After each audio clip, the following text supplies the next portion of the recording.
TypeScript is a powerful language that compiles down to JavaScript, and as I've been working with it for the past couple of years, there are a few patterns that I picked up. One of which that I've written about, called "Keep your types and interfaces closer" in TypeScript on dev.to.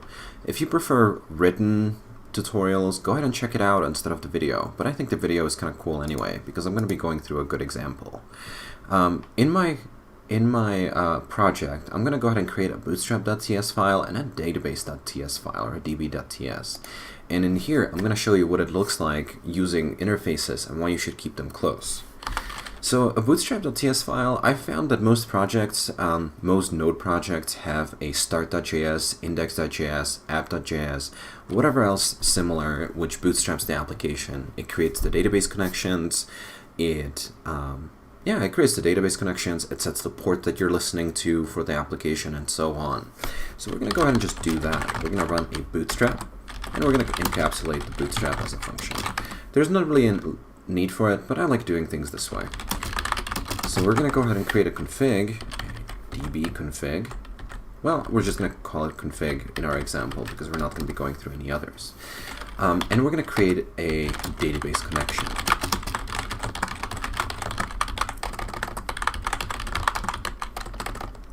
And we're going to pass in the config parameter. Our config, almost every single database driver or every single database library that I've used requires a config that's usually an object that specifies a few different keys. We're going to go ahead and specify only one, and that's going to be the host, and we're going to say that it's going to be the local host. Now, the create database connection function doesn't exist. It's a fictional function, and we're going to go ahead and create it in db.ts.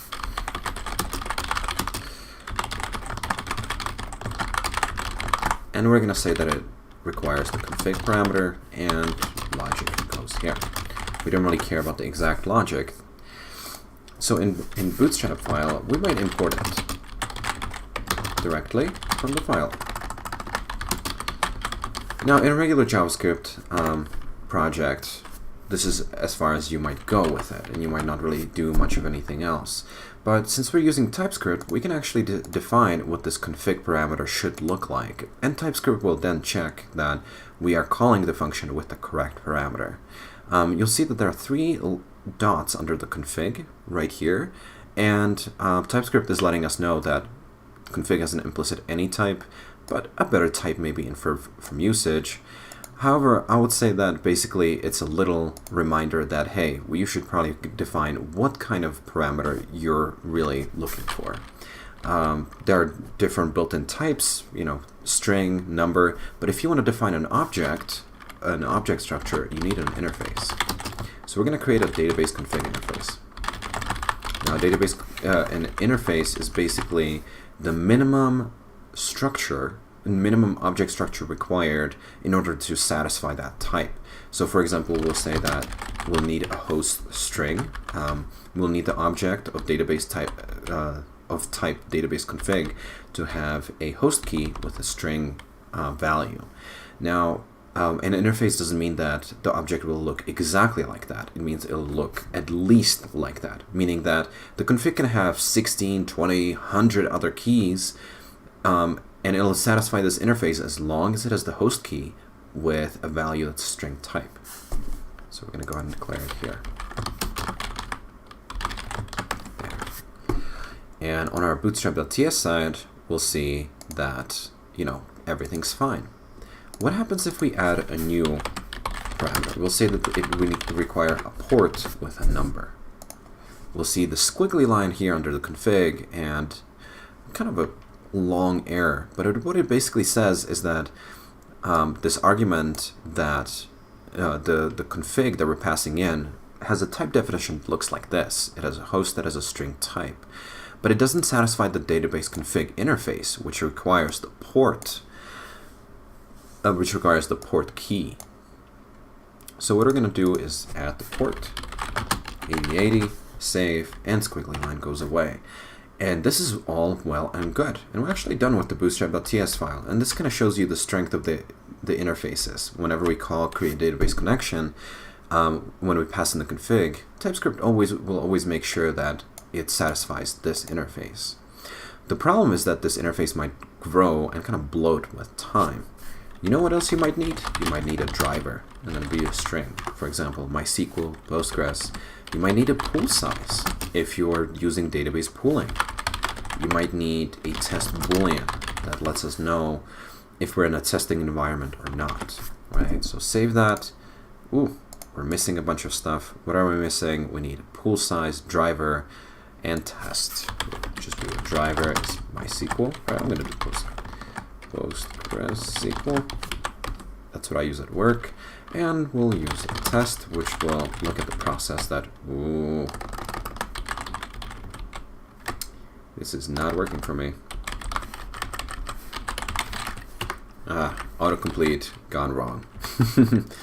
Process.env.test is equal to true. So if the environment variable called test is equal to true, we'll set that to true. All right, what else are we missing? Pool size. Go ahead and do a pool size of 8. We'll have 8 database connections pooled together. Process is giving us some issues, but that's okay. It means that we're missing the node typing.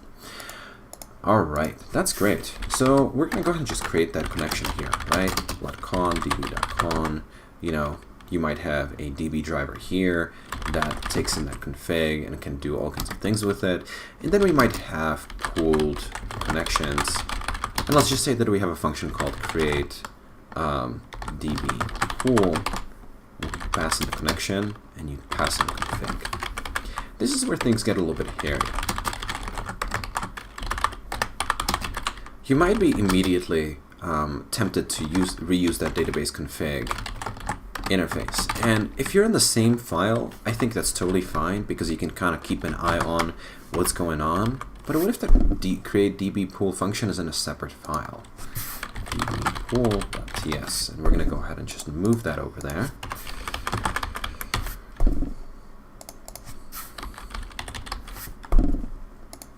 Save this, and we're going to import that function real quick.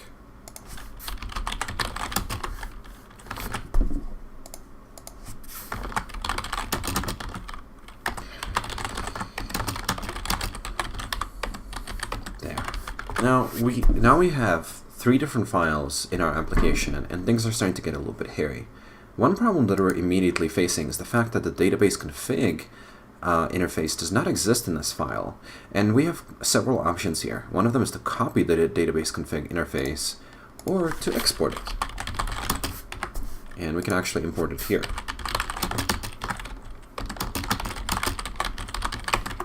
And that works. The problem now is that both the database file, the create database connection, depends on the DB pool, right? And that's fine. That makes sense. We need the database pool function in order to be able to create the database pool. But the create DB pool function is now depending on the database functions, which it might not use whatsoever.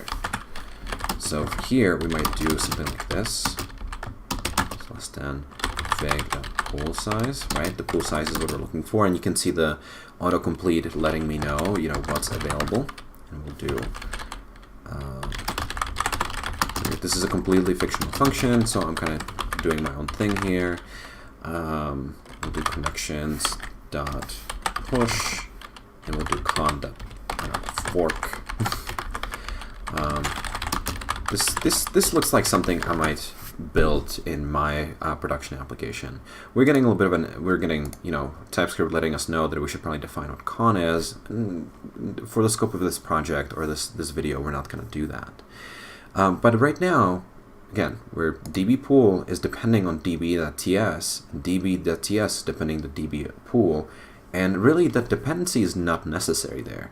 What if this create db pool function can create all kinds of different database pools, not just ones created by this function? Maybe there is a situation where we want to create a Redis pool, and so let me just rename this. We're going to do create pool, right? And all of a sudden, a function that you should be able to use on databases, on in-memory storage, and God knows what else, depends on a database config that it doesn't really need to depend on. So you can see that we're coupling code that was nicely separated into separate files, very clean, no dependencies on each other than what is absolutely necessary, except now we're depending on type definitions, and that doesn't make sense to me. So I picked up a trick from a Golang style guide that talked about keeping interfaces per file, especially per object, per project, per app, per folder, or however you want to look at it, as close as possible to what you really need. This database config might grow to be larger and larger, and the bootstrap.ts file will grow larger to satisfy those configurations, and that's fine. However, the db pool function really doesn't need all of those keys. It needs just one, the pool size. So what you should be doing instead, or rather what my pattern is defining an interface here.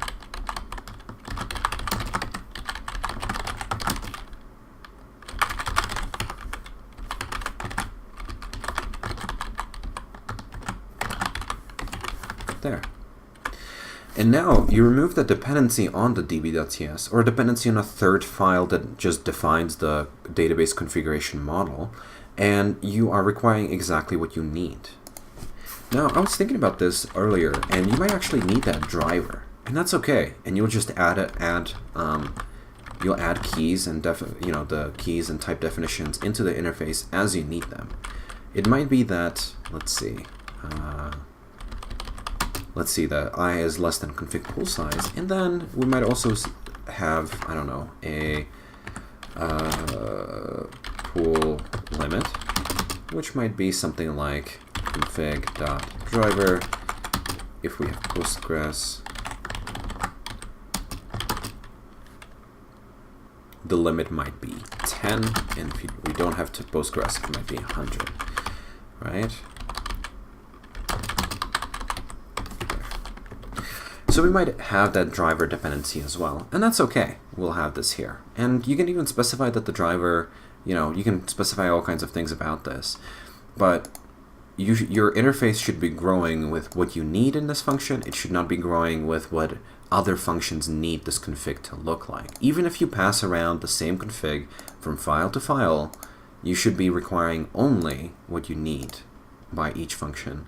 What's great is that TypeScript will kind of figure out if you're not getting everything you need, if, for example, we don't need this pool size here, and we'll delete pool size from here, and we'll save this, we'll immediately see that the created database connection function, we'll see some squigglies here that we're missing a pool size. So even though we're passing the original configuration in Bootstrap several files away from the Bootstrap TS file, TypeScript will know that you're still missing the pool size parameter here. And I think that's really important to keep in mind. There's something that I would love to test out in this video real quick, and I'll be passing in the pool size here, and you still get the error. So despite the fact that we are passing in the pool size that we need, this parameter here, because we're telling TypeScript that this is the minimum we require, TypeScript will let us know that we actually need to require that pool size to be there. And this is really handy because even though TypeScript could infer that we are passing in the pool size and everything's fine, if we use this function anywhere else, we'll be running into the issue of pool size not being required by the interface.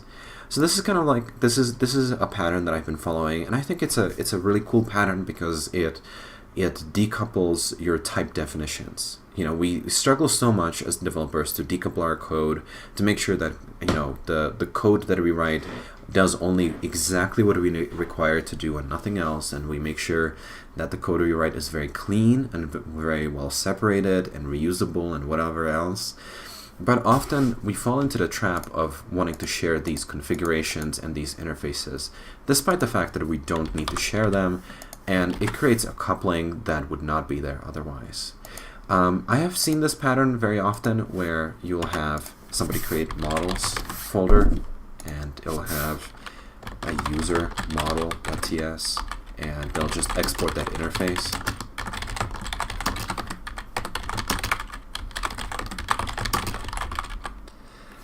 And they'll be importing that user model, across the entire application. The second you change something here, your requirements across the application will change, despite the fact that that additional key or that change in the type definition might not even apply to majority of the functions. Imagine that the create DB pool, this create pool function, still required that database config, and it was getting called by, I don't know, like a create Redis connection function. And the second you change that database config file to include one more key, you'll have to change files that don't need those keys, that don't require them, that might not have a use for them whatsoever, just to satisfy some arbitrary limit or some arbitrary restriction. This idea here is not a non-arbitrary interface, right? It's non-arbitrary restriction, because we do need that pool size for our create pool. We do need that driver to figure out the limit. The test variable is not being used here, but imagine if config test, then you might I don't know, override the pool size to be just 1, because you really don't need more than that. There are other situations you might use that, but again, use what you need. I hope you enjoyed this video, and if you have any thoughts about interface sharing, exporting interfaces, and exporting and using models in TypeScript, let me know in the comments.